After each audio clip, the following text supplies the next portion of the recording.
Today, we're going to be learning how to drape the infinity drape. It looks kind of like the Nivi drape, but there's a little bit of a twist and it works especially well for sarees like this one. Ones that are fluid, not stiff, and easier to drape. So let's get started. So before we start draping, we want to pleat the pallu, so let's do that. You want to just lay it over an ironing board, or you can use a table or a bed, just a bigger, wider, flat surface.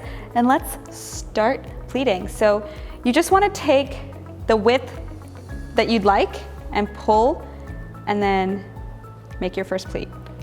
And that's all you have to do.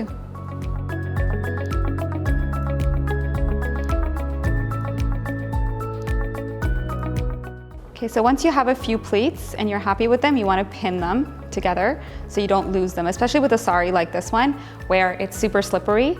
You don't want to lose all your hard work. And then once you're done pleating, you just put them all together and pin them, and you're almost done.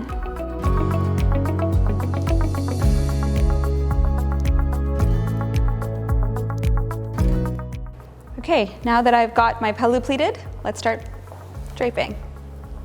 I'm wearing the birthday crop and the mauve saree silhouette from tiabhuva.com. You want to make sure that your underskirt or your petticoat has a drawstring and an elastic so that it's comfortable for you to wear and it holds the drape in place. I found that if it doesn't have a drawstring, it's not going to hold it in place, and as you move, it will come undone.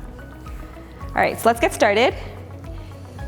You start it the same way you would with any Nivi drape. So you tuck in and wrap around once, and then you're going to drop the rest of the saree and you're going to go right to the end.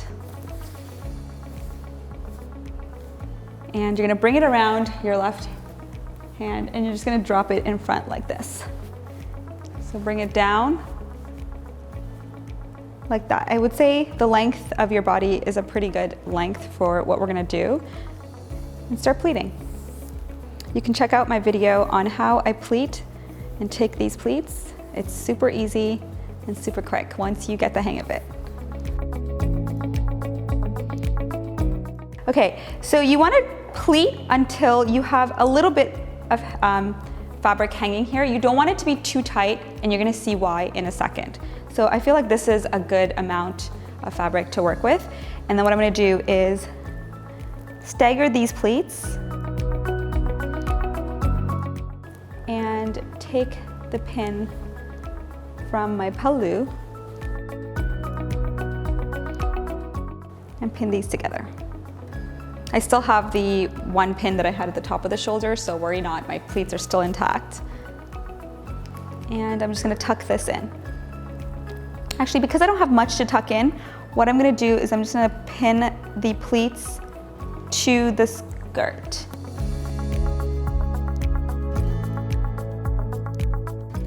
And then just tuck in any extra fabric that you have here.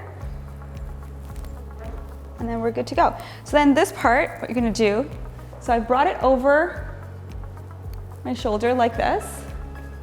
And what I'm going to do is bring this around